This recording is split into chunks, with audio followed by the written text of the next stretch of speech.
On September 17, 1944, at 14,000 feet over Eindhoven in the Netherlands, Operation Market Garden began. This marked the largest airborne operation in history, unfolding across the Dutch landscape. Among the many Allied planes involved in the paratroop drops, squadrons of P-47 Thunderbolts soared above the landing zones. Their wings were laden with ordnance that would have seemed improbable only 18 months prior. For the Luftwaffe pilots trying to intercept them, seeing these bulky American fighters, each carrying 2,500 pounds of bombs, was shocking. This was half the typical load of a B-17 Flying Fortress on long-range missions. It represented a revolution they had not foreseen. The fighter they had dismissed in 1943 as too heavy and clumsy had transformed into a force that challenged their basic understanding of air combat. This single-seat, single-engine aircraft had the capability to reach a target, deliver a light bomber's bomb load, and make its way back home. The evolution of the P-47 from a mere interceptor to the most effective fighter bomber in the European theater would change tactics entirely. It would hasten the collapse of the German army and transform military aviation doctrine for good. What the Luftwaffe did not expect was that American industrial ingenuity had produced not just a fighter or a bomber. They created something entirely new, a universal combat aircraft that could handle any mission with deadly effectiveness. The Republic P-47 Thunderbolt, which first entered combat in April 1943, seemed to confirm every Luftwaffe bias regarding American aircraft design. It was big, heavy, and powerful, but lacked the elegance of German engineering. When the 4th Fighter Group undertook the P-47's first official combat mission on April 8, 1943, German intelligence analyzed this new fighter and drew predictable conclusions. The technical specifications suggested mediocrity. The P-47 weighed 10,000 pounds when empty, which was double the weight of a Messerschmitt Bf-109G. Its enormous Pratt & Whitney R2800 double wasp engine, an 18-cylinder radial, produced 2,000 horsepower. Later versions would reach up to 2,800 horsepower. This power needed to move an aircraft that appeared to be designed without any consideration for aerodynamics. Initial combat experiences supported German assumptions. The P-47's early combat radius of only 125 miles significantly limited its ability as a bomber escort. Its climb rate fell short compared to German fighters. In turning battles at medium altitudes, the Focke-Wulf 190 and Messerschmitt Bf-109 had distinct advantages. German pilots quickly devised strategies to take advantage of these weaknesses. They forced the heavy American fighter into turning engagements and vertical maneuvers where its weight became a disadvantage. What the Luftwaffe's technical experts failed to realize was that they were observing an aircraft still in development. It was designed with capabilities that would not be fully utilized for another year. The sturdy construction, which made it heavy, was built around steel tubing and armor plating. This also meant it could withstand significant damage and carry impressive external loads. The wing pylons, originally intended for drop tanks to extend range, were engineered to carry up to 2,500 pounds of ordnance. This was a load that would have torn the wings off most contemporary fighters. The aircraft's transformation did not begin with grand strategies. Instead, it started with practical adaptations. As 1943 went on, P-47 pilots returning from bomber escort missions began attacking targets of opportunity. They targeted railway locomotives, truck convoys, and fuel depots.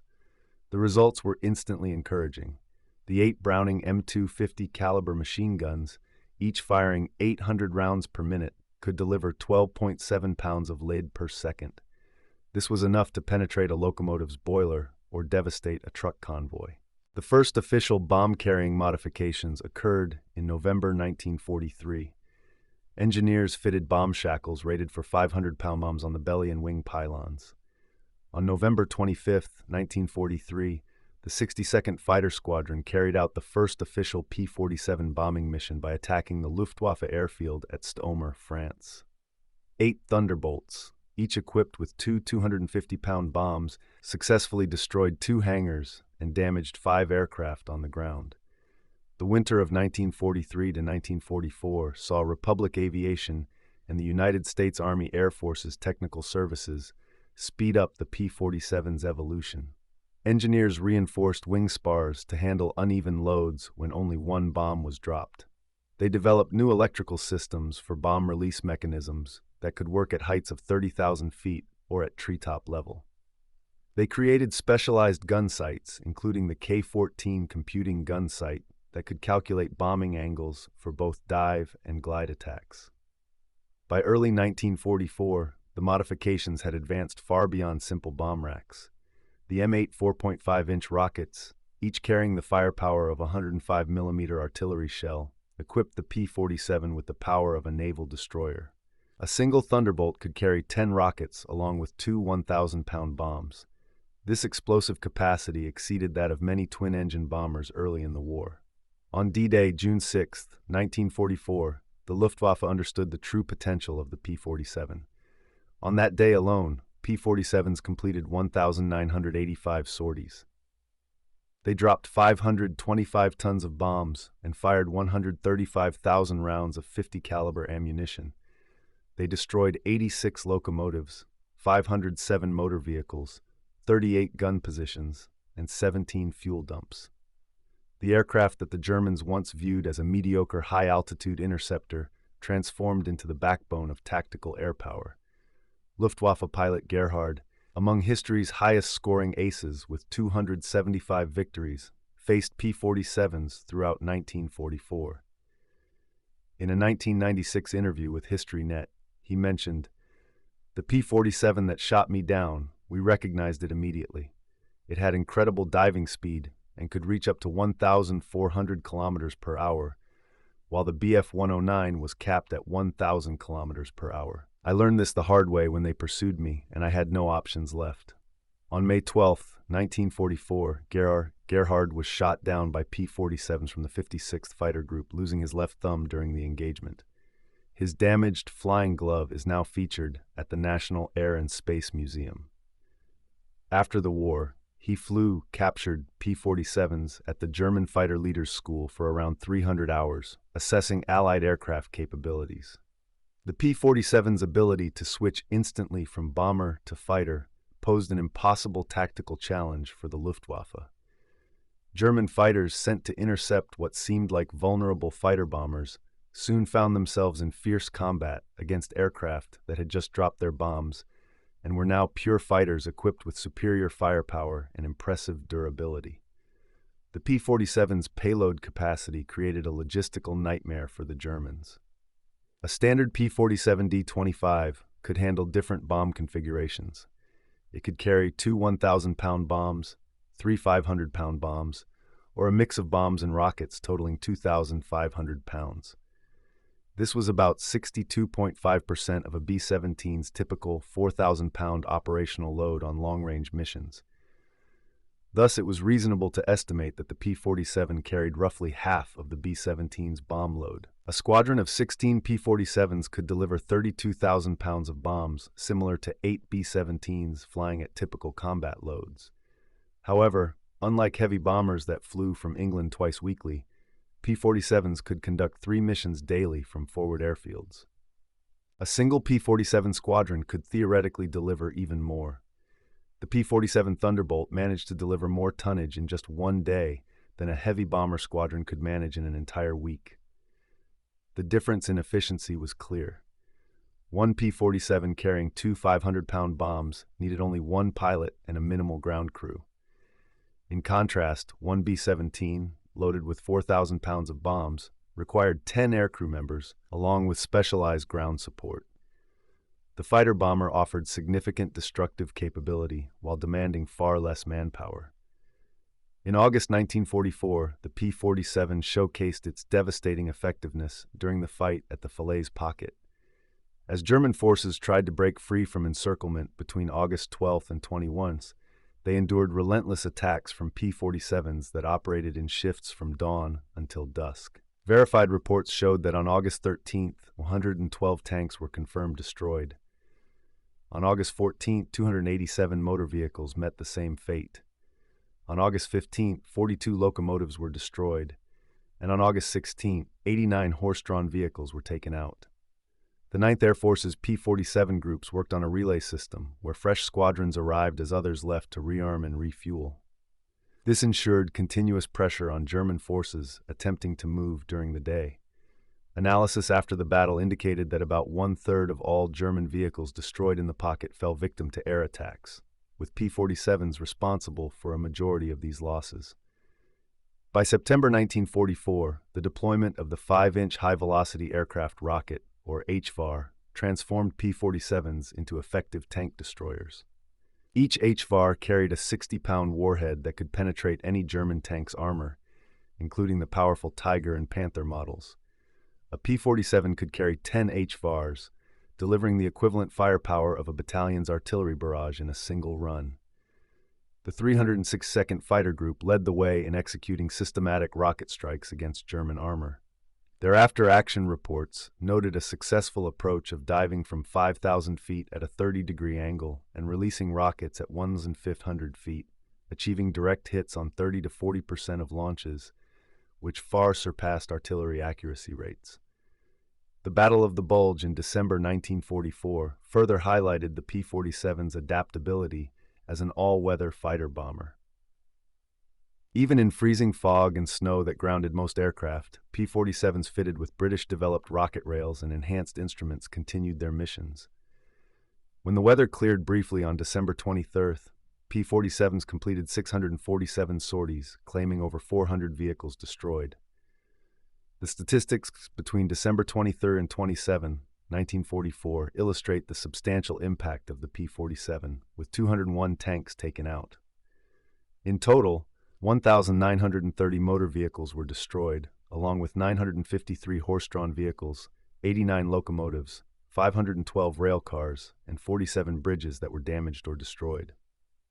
January 1945 showcased another capability of the P-47 Thunderbolt, precision bridge busting with 1,000-pound bombs.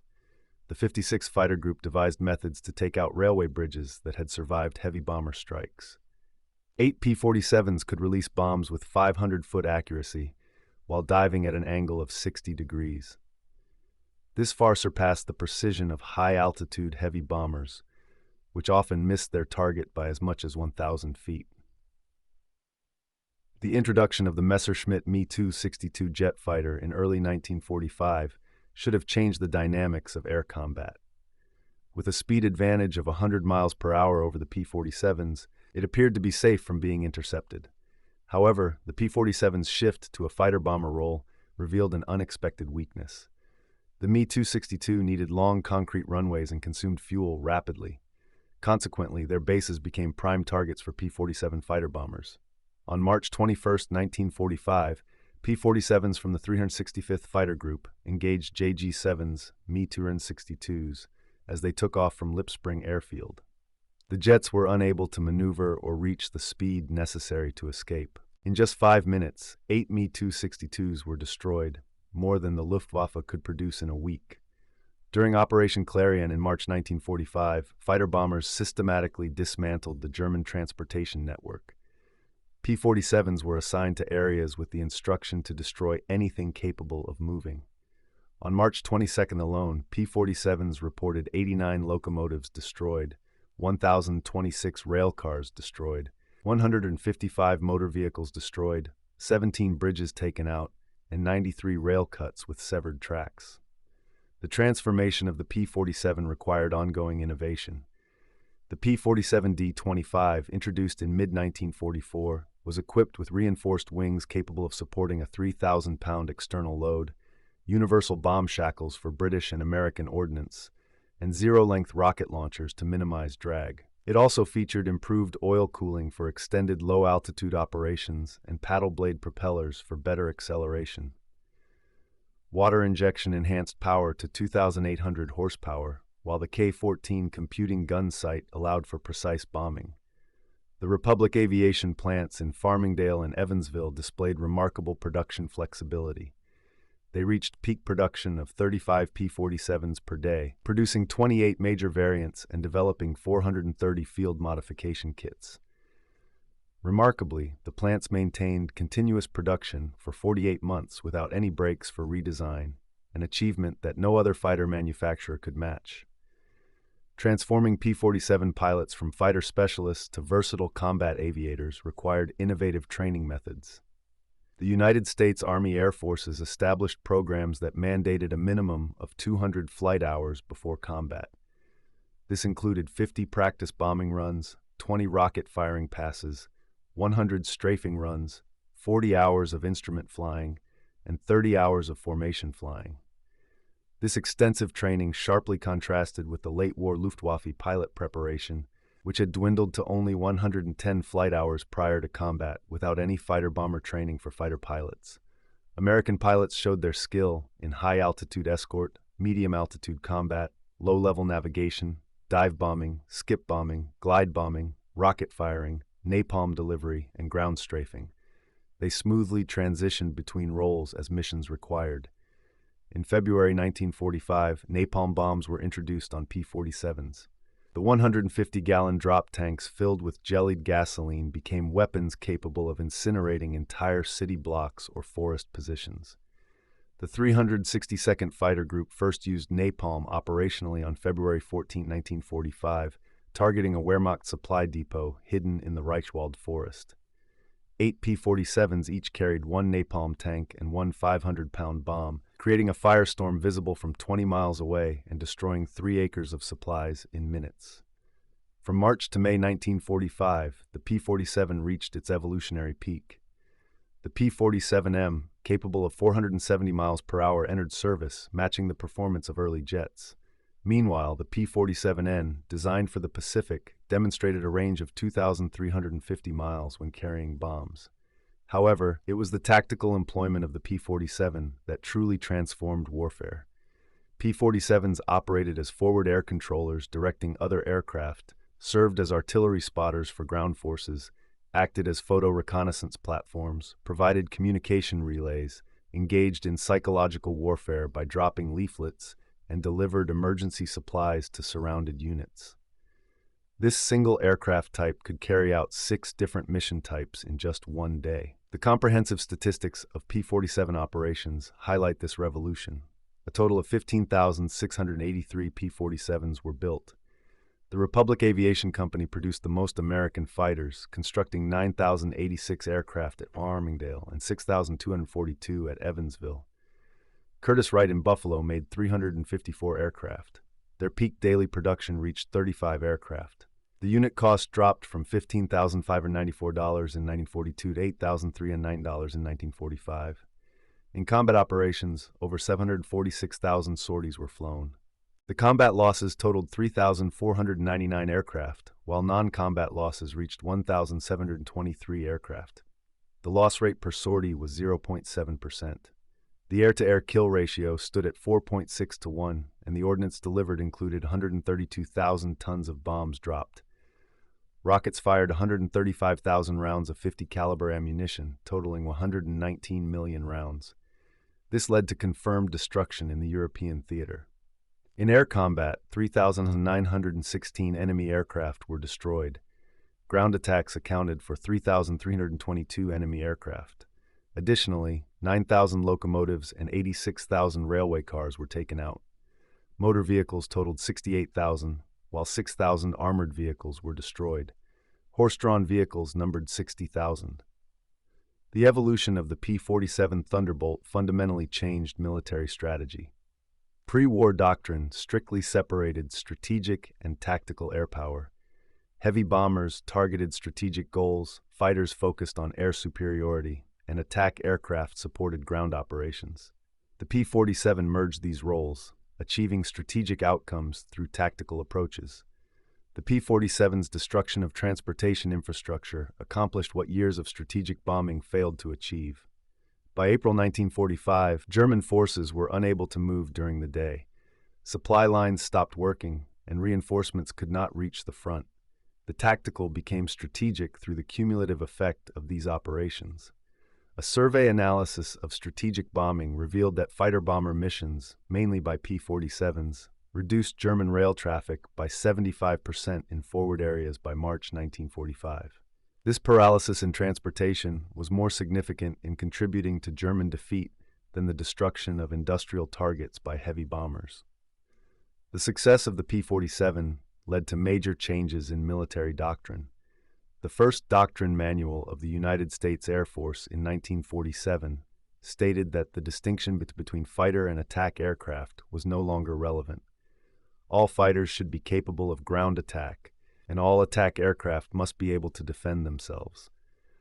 This marked a complete shift from pre-war thinking. In 1935, the Army Air Corps manual stated that the sole purpose of pursuit aviation was to achieve air superiority through aerial combat. The manual suggested that diverting to other roles weakened this primary mission. The P-47 demonstrated that mission flexibility increased combat effectiveness. A fighter that could only engage in combat was only half as valuable as one that could fight and bomb simultaneously. This lesson influenced every American fighter design that followed. The revolutionary design of the P-47 had a lasting impact on post-war aircraft design worldwide. When the Korean War began in 1950, the direct descendants of the P-47, the F-84 Thunderjets and F-86 Sabres, configured as fighter bombers, excelled in tactical air warfare. The multi-role fighter concept introduced by the P-47 became standard doctrine. The transformation of the P-47 by Republic Aviation showcased American industrial capability at its peak. Cartvey designed the aircraft with impressive strength margins. The Army Air Forces asked for a 6G-capable aircraft. Cartvey built one that could handle 12 Gs. They wanted a 250-pound bomb capability. He delivered a structure capable of carrying 2,500 pounds. This over-engineering allowed for quick field modifications that boosted the aircraft's capabilities faster than formal redesigns. The P-47's leaving Republic's plants in 1945 included hundreds of improvements learned from combat experience. Yet, production continued without major redesigns. The statistics are remarkable. There was a full 48 months of continuous production. A total of 15,683 aircraft were delivered. There were 28 major variants and 430 field modification kits. They reached a peak production of 35 aircraft per day, with 2 plants operating at the same time. Despite increases in capability, costs were reduced by 27%. The P-47's fighter-bomber concept shaped the design of every combat aircraft that followed. The F-84 Thunderjet was a jet-powered continuation of the P-47 concept. There's the A-10 Thunderbolt II, explicitly named after the P-47, which carries on the ground attack mission. The F-105 Thunder Chief adapts the P-47 philosophy for strategic fighter-bomber roles. The F-4 Phantom II is a multi-role aircraft, with its control capabilities central to its design. The F-16 Fighting Falcon is a lightweight fighter that evolved into a leading fighter-bomber. The F-15E Strike Eagle is an air superiority fighter adapted for strike missions. The F-A-18 Hornet was designed as a dual-role fighter from its inception.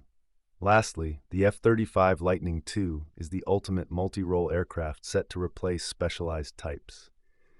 The P-47 created a foundation: build strong, build adaptable, and let operational needs guide capability evolution.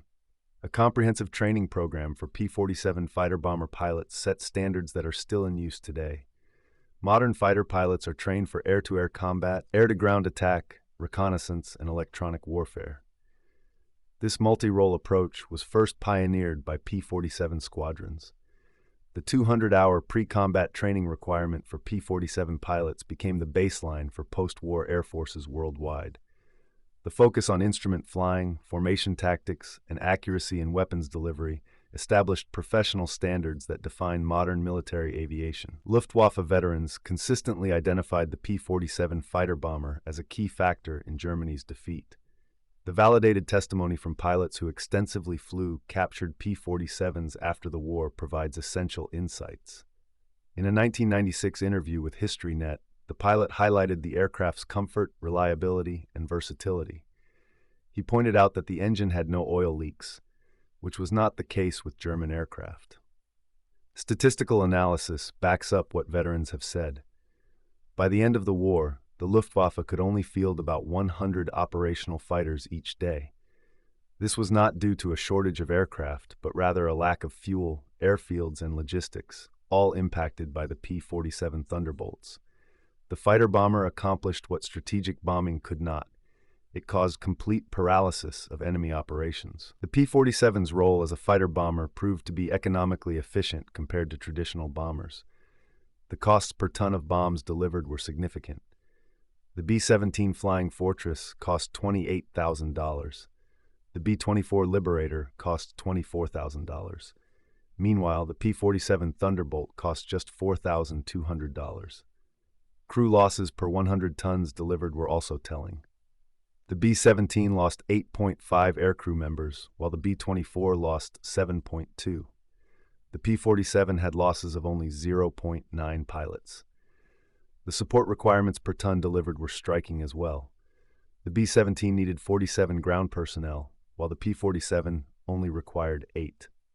The numbers made a compelling case. The P-47 delivered destruction at 15% of the cost and 10% of the manpower needed for heavy bombers. The change from a pure fighter to a fighter-bomber model that could carry half of a B-17's operational bomb load was more than a tactical shift.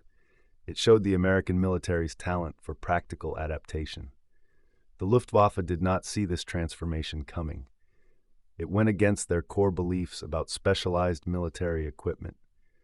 German military doctrine focused on achieving perfection within specific roles, such as the best fighter or the best bomber. In contrast, American doctrine, influenced by industrial practicality, prioritized adaptability and efficiency. The P-47 demonstrated that in modern warfare, flexibility outshines specialization. When Luftwaffe pilots saw P-47s over Eindhoven on September 17, 1944, they confronted not only an aircraft, but a revolution in military strategy. The heavy, clumsy interceptors they had dismissed in 1943 had evolved into instruments of their destruction, not through exceptional performance in one role, but through unmatched versatility. The combat record of the P-47 in the European theater from 1943 to 1945 remains one of the most impressive in aviation history. The P-47D had a maximum speed of 433 miles per hour. The P-47M reached up to 470 miles per hour. Its combat radius was 450 miles with drop tanks. It had a service ceiling of 43,000 feet and a maximum bomb load of 2,500 pounds. Production was remarkable as well, with a total of 15,683 units built, peaking at 150 aircraft per month. Cost reductions over the production run were 27%. Variations produced totaled 28. Modifications numbered 430 plus. Combat effectiveness demonstrated. A total of 746,000 sorties were flown, with a loss rate of 0.7% per sortie. The kill ratio was 4.6 to 1. In total, 132,000 tons of bombs were dropped, leading to the destruction of more than 224,000 ground targets. The story of how the German Luftwaffe underestimated the P-47 Thunderbolt's ability to carry half the bomb load of the B-17 reveals an important truth about military innovation. The Germans, who excelled in specialization, failed to see that American forces would merge the roles of fighter and bomber. This resulted in an aircraft that thrived not by being perfect in one function, but by being effective in multiple roles.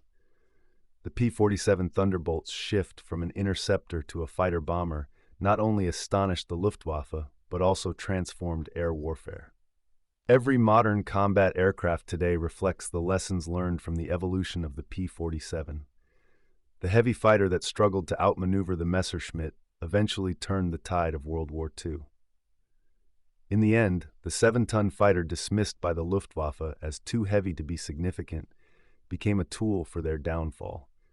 It achieved this not by outperforming others, but through its remarkable adaptability. The P-47 demonstrated that in contemporary warfare, success goes to those who can adjust quickly to new realities, not necessarily to those with specialized planes. The Luftwaffe never expected the P-47 Thunderbolts to carry half the bomb load of the B-17, because this capability contradicted their fundamental beliefs about airwear. This failure of imagination cost them air superiority, mobility, and ultimately the war. The P-47's evolution from fighter to fighter-bomber stands as the clearest example in history of how tactical adaptation can lead to strategic change. Ignoring this change can lead even the most capable military forces to suffer devastating defeats.